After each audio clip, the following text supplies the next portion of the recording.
Getting funding to help those in need can be challenging for local agencies. WKBN Community Affairs Director Dee Crawford talks about that topic tonight. Here's more of her in-depth conversation with Catholic Charities.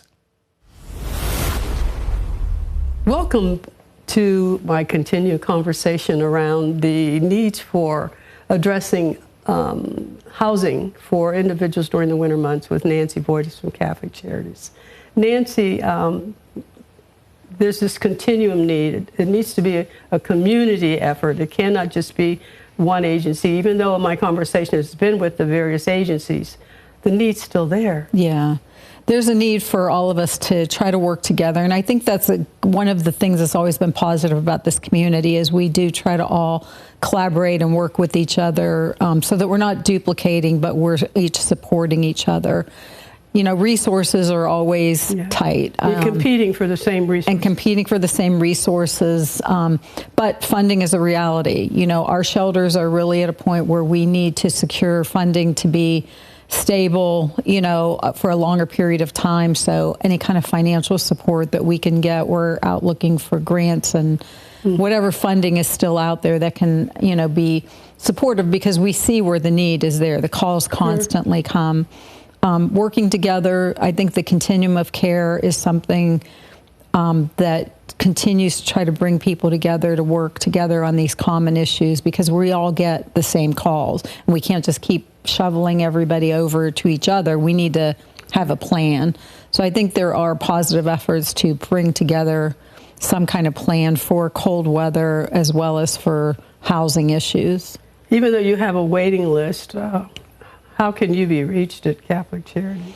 Our main number at the main office is 330-744-3320. And then we can direct people from there as to what resources we think that they may need. You have a fundraiser coming up that the community can definitely support your efforts. We right now are working, Cardinal Mooney High School contacted us, and it's a collaborative effort with 98.9 to do a food drive for Thanksgiving. So we are collecting through Cardinal Mooney High School. They're doing a Thanksgiving food drive that's going to benefit people that come through our agency. So I believe that they would like contacted through Cardinal Mooney where donations can be dropped off for this Thanksgiving food drive. Food is a big, besides housing issues and utility issues, food is probably the next largest need that we are seeing. Absolutely. And everybody says, well, there's so many food pantries and everything out there. They're all, I mean, everybody's stretched. Everybody is stretched. Of course, again, because food stamps, you and I remember when we could at least say food stamps could last you, if wisely spent, about 3 weeks. Yes. That was a stretch. That was a stretch. Given the cost of food today, I would say you're doing well with a mother that's managing with a week. Right.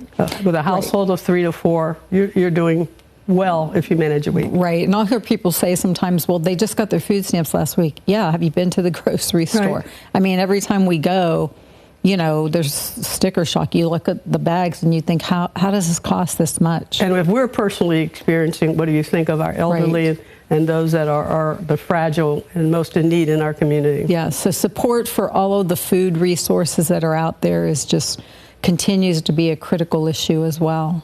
I want to thank you for joining me and spending time because this is an issue we've got to continue having conversations about because the need is there and it's going unmet. Right.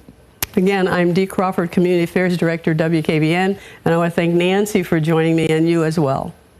Hi everyone, I'm Lindsay Watson. Thanks for watching the WKBN 27 First News YouTube channel. If you want more video news, subscribe to our channel and don't forget to download the WKBN 27 First News app for breaking news alerts.